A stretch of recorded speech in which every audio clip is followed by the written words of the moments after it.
Imagine you are a doctor in a small Polish town in the middle of the Second World War. German soldiers patrol your streets. Your neighbors disappear in the night, dragged from their beds and loaded onto trains heading for labor camps in Germany. People you have known your whole life are being worked to death in factories and mines hundreds of miles away, fueling a war machine that rolls over everything in its path. You took an oath to heal people, but your patients don't need medicine right now. They need protection. They need a shield. And one day, staring at a tiny vial of bacteria in a makeshift laboratory, you find one. You find a lie, and that lie is going to save thousands of lives. Who was Eugeniusz Łazowski? Eugeniusz Sławomir Łazowski was born in 1913 in Częstochowa, a city in south-central Poland known for its deep Catholic heritage and its industrial character. He grew up in a devout family, and by all accounts he was the kind of young man who noticed things. The kind who looked at the world carefully, processed what he saw, and felt the weight of it. He studied medicine at the Józef Piłsudski University in Warsaw, completing his degree just before the world collapsed around him. He was only 26 years old when Germany invaded Poland on the 1st of September, 1939. That invasion was one of the most devastating opening acts in military history. Poland's army, though brave and determined, was overwhelmed within weeks by a two-front assault, Germany from the west and the Soviet Union from the east, following the secret Molotov-Ribbentrop Pact. Warsaw fell.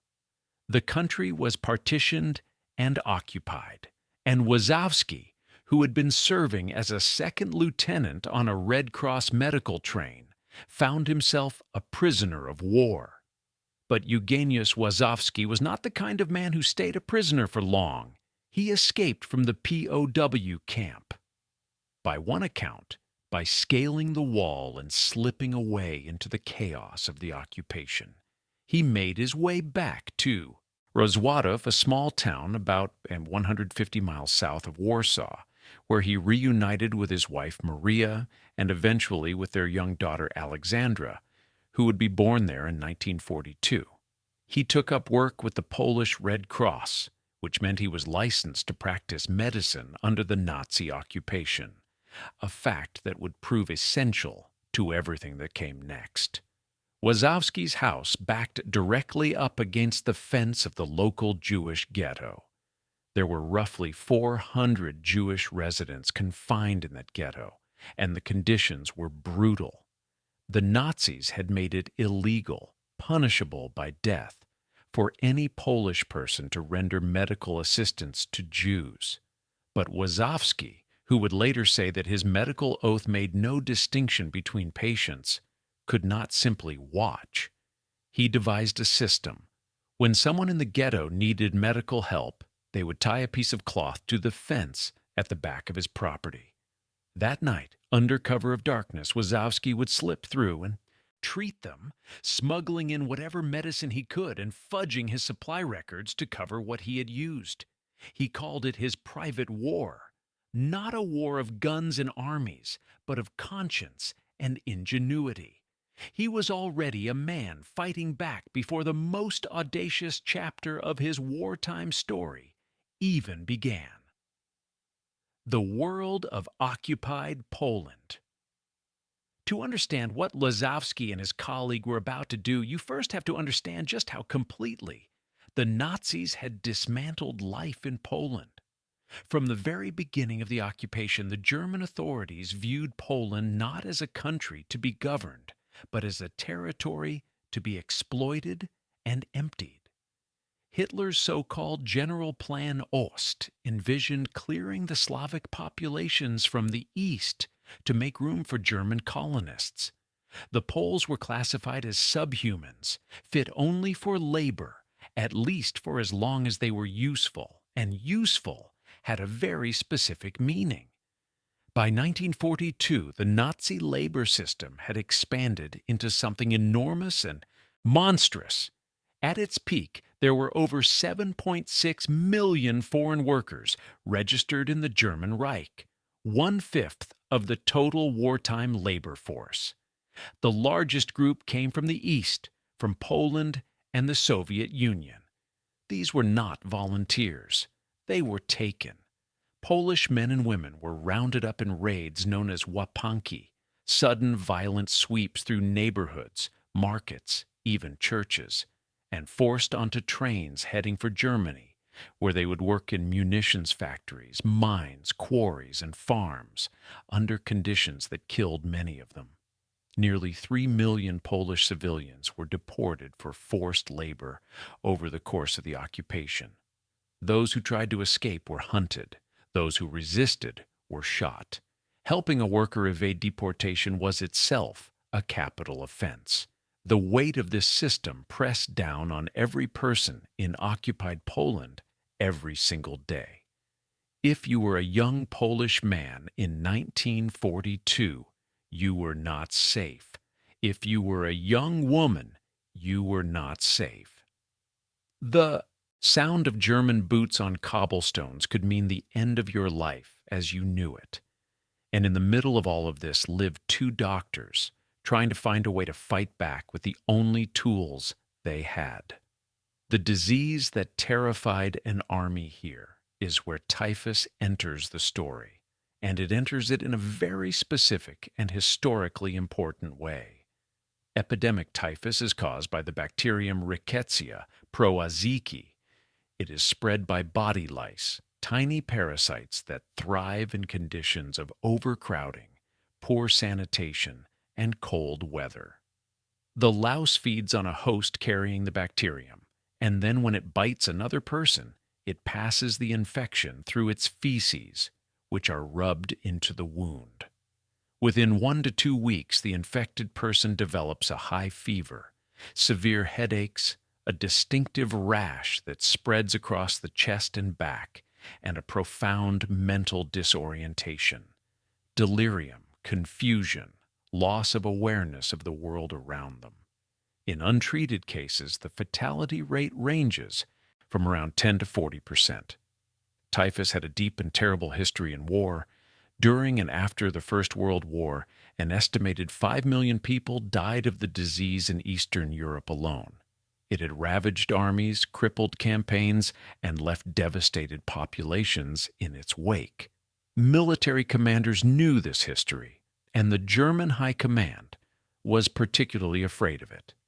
There was a specific reason for this fear, one that Łazowski and his colleague would later describe in a 1977 article for the American Society for Microbiology. Eastern Europeans, including Poles and Russians, had lived with typhus as an endemic part of their environment for generations. Their populations had developed a degree of biological resistance to it. Germans had not. The disease had not circulated widely in Germany for 25 years by the time the war began, and German soldiers had no natural immunity. The same ideology that justified Nazi conquest had a real and ironic weakness built into it. In this particular arena, the supposedly inferior Poles were biologically more resistant to typhus than their occupiers. The Nazis weaponized typhus as a propaganda tool. Official German posters depicted Jewish people as lice, literally as vectors of disease. The Nazis claimed that Jews and Poles were responsible for spreading typhus, which helped justify the creation of sealed ghettos and the brutal living conditions inside them. The hideous truth, of course, was exactly the reverse. It was the overcrowding, starvation, and deprivation that the Nazis themselves imposed that created the conditions for typhus to spread. As the eminent bacteriologist Ludwig Hirschfeld, who was himself imprisoned in the Warsaw Ghetto, wrote, "The disease in that case was the work of the Germans, but the fear was real and palpable. Any area where typhus was detected was immediately quarantined.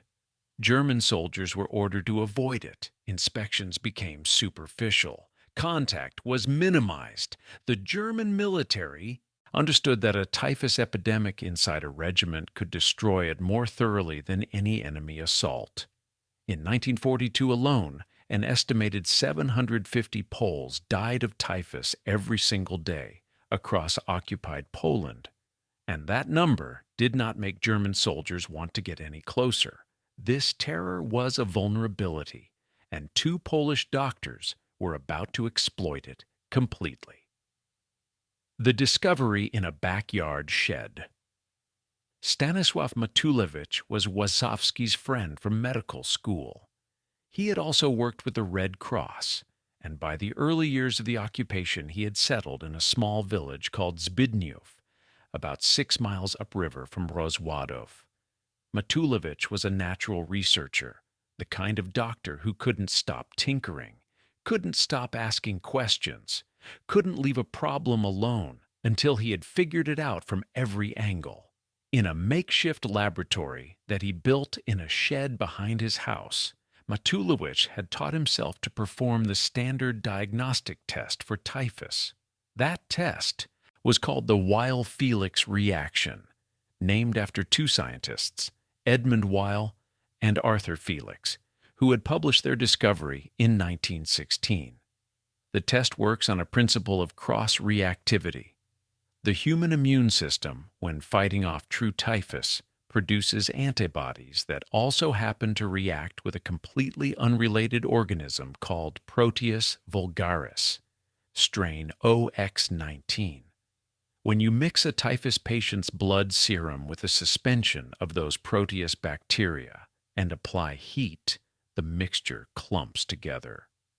A process called agglutination, and the test registers as positive. Matulewicz's laboratory, built with an electric heater and a room thermometer for temperature control, was rudimentary by any professional standard. But it worked. He could perform the Weil-Felix reaction himself in his shed within a few hours rather than waiting the 6 to 10 days it took to get results back from the German-controlled laboratories in Tarnobrzeg or Lublin. And then, one day, he asked himself a question. What would happen if instead of testing blood that already contained typhus antibodies, you injected the Proteus OX19 bacterium directly into a healthy person? The answer, it turned out, was beautiful in its simplicity. The body's immune system does not know the difference between a real typhus infection and a harmless Proteus injection. It produces the same antibodies in response, which means that a blood sample from that person would cause exactly the same reaction in the Weil-Felix test. The result would come back positive for typhus. On paper, in a German laboratory report, that person would appear to be infected with one of the most dangerous epidemic diseases in the world. In reality, they would be completely fine. Matulewicz invited Łazowski to his cottage to show him what he had found. He told him about the first person he had tested the idea on, a man who had come to him desperately seeking a way to avoid being sent back to a German labor camp, who had agreed to the injection. The man had shown no symptoms at all, no rash, no fever, no discomfort. But his blood test had come back unmistakably positive. Łazowski later recalled the moment he understood what this meant. He wrote that it became immediately clear that this discovery could be used as a form of defense against the policies of the German occupation government. That is probably the most understated description of a world-changing idea in the history of medicine. The plan takes shape. The two doctors moved carefully. They were playing a game with lethal stakes, and they both understood it completely. If the Germans discovered what they were doing, there would be no trial, no appeal, no mercy. They would be executed. Their families would likely be punished. The people they had tried to protect could face collective reprisals. Łazowski later said that he was not afraid of death, but he was afraid of torture. And so, from the early days of the operation, he began carrying a cyanide pill in the breast pocket of his jacket, just in case. They told no one about what they were doing, not even their wives. The plan was straightforward in its logic and methodical in its execution. Any patient who came to them complaining of symptoms that could plausibly resemble early-stage typhus, fever, headache, rash, body aches, cough, would receive an injection of dead Proteus OX19 bacteria, described to the patient as protein stimulation therapy. The patient would then return for a follow-up, at which point a blood sample would be drawn and sent to the German-controlled laboratory for testing. The result would come back positive. The doctor would be required to report it, and the wheels of German bureaucratic fear would begin to turn. They were careful about scale and pacing. A real typhus epidemic does not explode overnight. It builds gradually. More cases in winter when lice thrive in layered cold weather clothing, fewer in summer. So they calibrated. More injections in the cold months, a natural-looking curve of reported cases. To add additional credibility, they sent some patients who had already received the injection to see other doctors in neighboring villages, doctors who knew nothing of the scheme, where those patients would inevitably test positive again, confirming the epidemic in a second independent location. They also made a critical and sobering decision from the very beginning. They would not inject their Jewish patients. This was not a small thing. It was the painful reality of their situation laid bare. The Nazis had an established and horrifying response to Jews who tested positive for typhus. They were shot on the spot, and their homes were burned to prevent the spread of infection. Injecting a Jewish patient with Proteus OX19 would not protect them. It would almost certainly get them killed. So the doctors focused their operation on the non-Jewish Polish population of the surrounding villages, creating a zone of false infection that would, they hoped, make the entire area too dangerous for German forces to enter freely. Case by case, village by village, the reports piled up in German laboratories. Red telegrams from the Nazi testing facility began to arrive, each one confirming another case of epidemic typhus. Łazowski called each positive result an epidemiological statistic, registered with the German authorities as a case of a dangerously contagious disease. And the signs went up. Achtung! Fleckfieber. Beware. Typhus. A region transformed. Within roughly 2 months of the operation beginning in the winter of 1941 to 1942, the German public health authorities made a decision that the two doctors had been working toward. They declared the area around Rozwadów and its surrounding villages an official epidemic zone.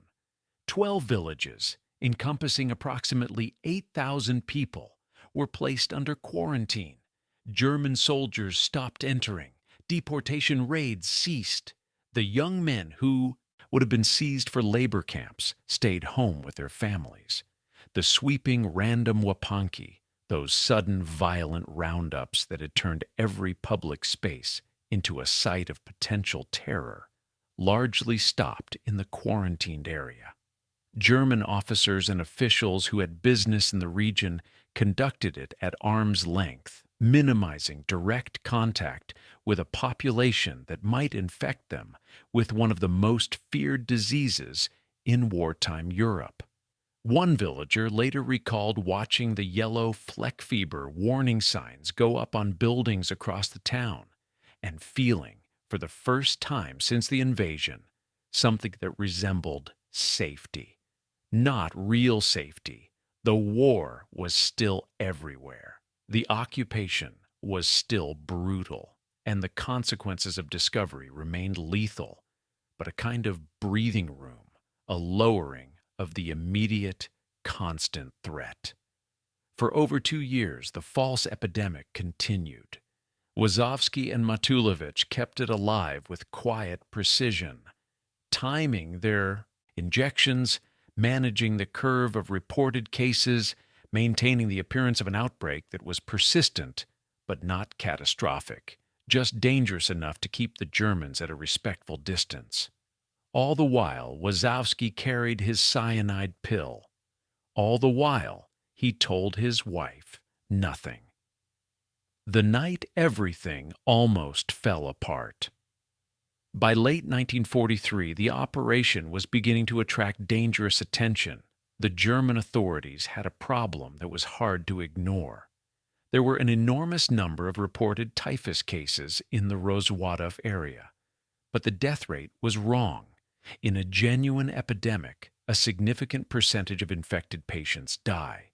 In the Rozwadów epidemic, almost no one was dying. That discrepancy, a high infection count with a suspiciously low death toll, was the kind of statistical anomaly that a careful epidemiologist would eventually notice.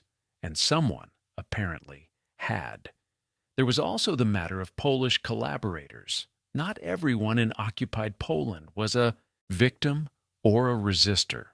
Some people informed on their neighbors for protection, for food, for favor with the occupiers. And informers had reported to the Gestapo that the villages under quarantine did not actually look like places in the grip of a killing epidemic. People were walking around. Children were playing outside.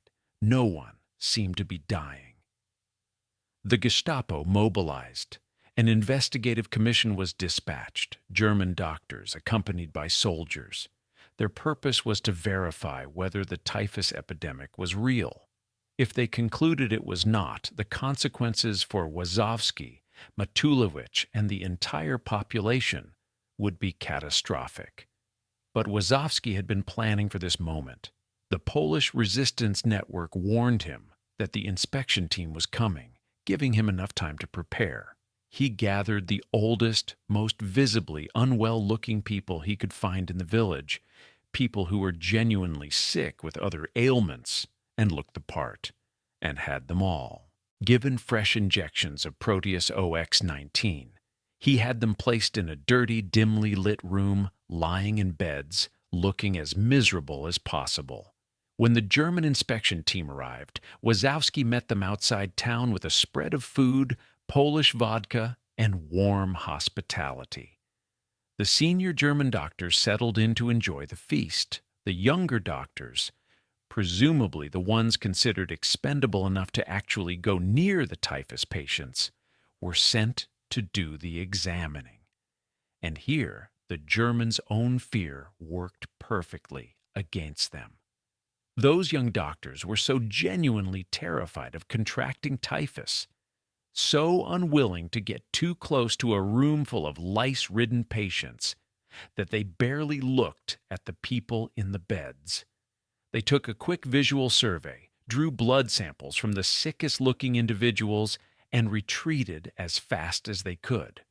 The blood samples, taken from patients who had just been injected with Proteus OX-19, were sent to a reference laboratory in Germany. One the authorities trusted even more than the regional facilities because they suspected subterfuge. The results came back exactly as they had every time before, positive for typhus. The commission packed up and left. The epidemic was confirmed. The quarantine stayed in place. Łazowski later described the moment the visitors drove away as one of the most overwhelming of his life. The endgame and the escape. The operation held until near the very end of the German occupation. But by late 1943 and into 1944, the situation around Łazowski was becoming dangerously complicated in a second way. He was not only managing a fake epidemic, he was also acting as a medical officer for the Polish Home Army, the main underground resistance movement in occupied Poland, treating its wounded and supporting its operations. The Gestapo knew this, or strongly suspected it. The relationship between Łazowski and the German authorities had always been an uncomfortable one. They needed him. The epidemic he was nominally managing kept the population somewhat contained and gave the local health authorities something to point to in reports to Berlin. Killing the doctor managing a typhus outbreak during wartime was operationally inconvenient, and the Gestapo had apparently decided that keeping him alive was more useful than arresting him.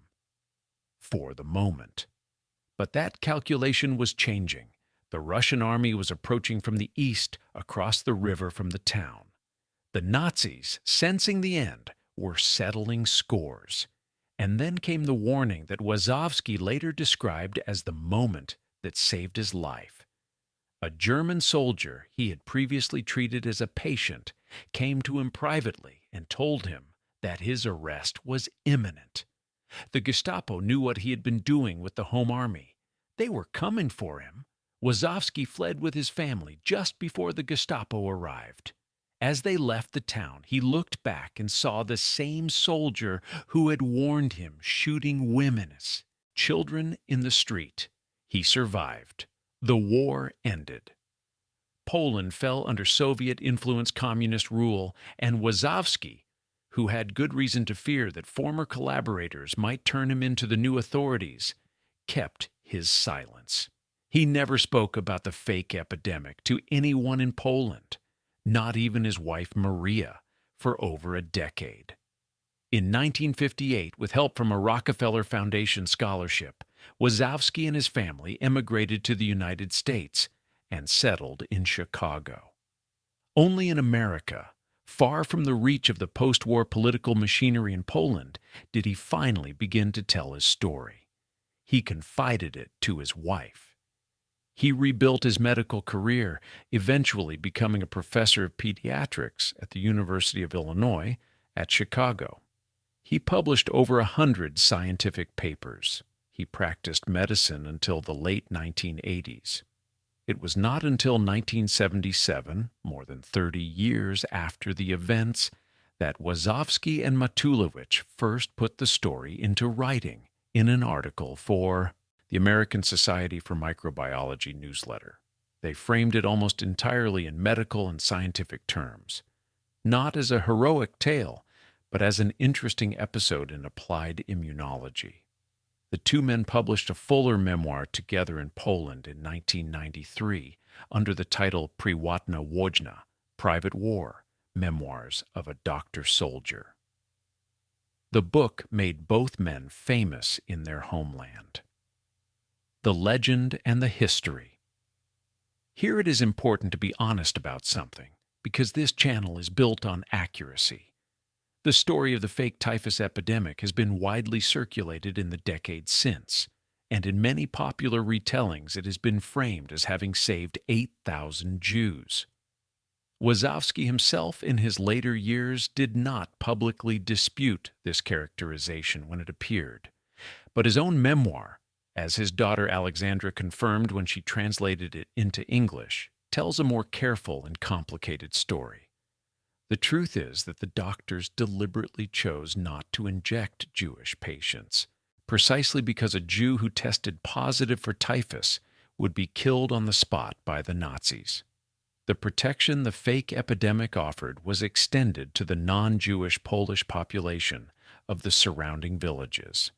The quarantined area provided indirect cover for some Jewish families who were hiding in the region, and the general reduction in German presence and activity in the area likely helped anyone trying to stay out of sight. But the systematic rescue of thousands of Jewish lives through this specific mechanism is not supported by the historical record or by Łazowski's own account. A 2019 documentary film directed by journalist Barbara Nachek, called In Search of the Polish Schindler, examined this discrepancy carefully. The journalist, whose original widely circulated article had described 8,000 Jews saved, later admitted the key facts in that article had not been fully verified. None of this diminishes what Łazowski and Matulewicz actually did. The true story is remarkable enough on its own. They protected approximately 8,000 Polish civilians, men, women, children, from deportation, forced labor, and the worst of the Nazi occupation. They did this for over 2 years, at constant personal risk, with no weapons, no army, and no support beyond their own ingenuity and each other. They also provided clandestine medical care to their Jewish neighbors when doing so was punishable by death. Łazowski's own parents were later recognized by Yad Vashem as righteous among the nations for hiding two Jewish families in their home. The story is extraordinary. It simply deserves to be told the way it actually happened. Legacy Eugeniusz Łazowski died on the 16th of December, 2006, in Eugene, Oregon, at the age of 92, at the home of his daughter. He had lived long enough to return to Poland and receive the recognition he was owed. When he went back to Rozwadów in his late 80s, his first return trip in more than 50 years, the town received him with days of celebrations and emotional reunions. People who had been children during the war, or whose parents had lived under the protection of the fake epidemic, came from across Poland and Europe to thank him. One man told Łazowski that he had cured his father of typhus in 5 days. The old doctor reportedly smiled and replied, "It was not real typhus. It was my typhus." Stanisław Matulewicz, after the war, practiced radiology in Zaire for many years, before eventually returning to Poland. He and Łazowski were reunited during that homecoming trip, and photographs from the reunion now hang in the regional museum in Stalowa Wola, which runs an exhibition dedicated to their story.